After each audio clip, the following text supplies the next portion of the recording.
If you're ever on Main Street in Moose Jaw, notice the empty lot that is on the corner of Main and Stadacona.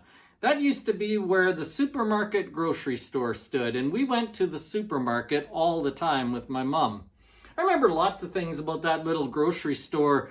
One of which, oddly, is that the butcher in the place used to give a present to all the kids that came through. He would give you a raw hot dog wiener to eat.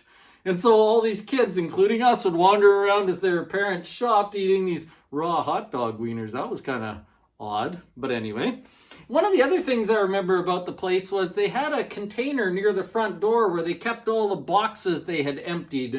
And it had a hole in the top and a hole in the bottom. And when they got done unpacking stuff out of these boxes, they'd throw them through the top hole and then they'd fall down. And when somebody needed groceries packed and delivered, they'd pull these boxes out of the bottom and fill them with your groceries.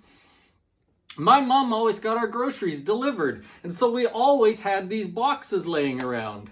And so lots of times we would take those boxes and do something with them, and most of the time we'd turn them into cars.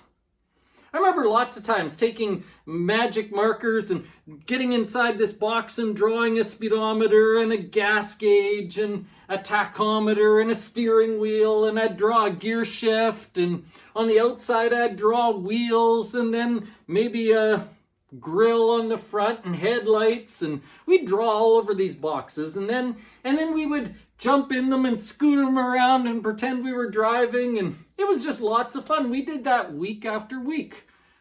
We had lots of really good toys as a kid, but those boxes were lots of fun because we made them so. They were just interesting. The old English preacher, guy named Charles Spurgeon, once said that it's not how much you have, but how much you enjoy that makes for happiness. It's not how much you have, it's what you enjoy. And I think that's really good advice. We were happy because we enjoyed making cars out of those boxes, and that was really good. We were happy because we enjoyed what we had.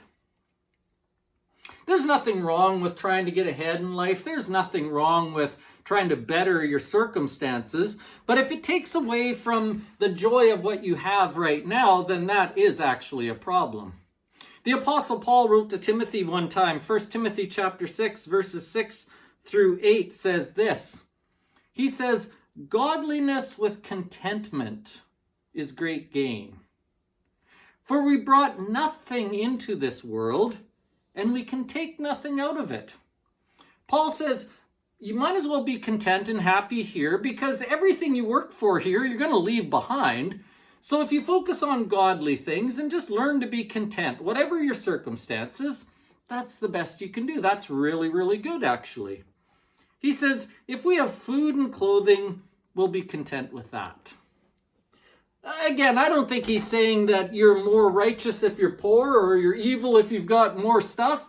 But what he is saying is, it's not going with you.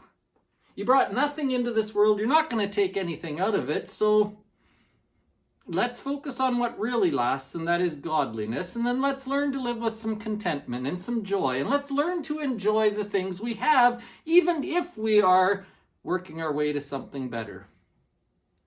The challenge of this day, just like with any day, is to look around and say, I've got lots to be grateful for. I've got lots to be happy with.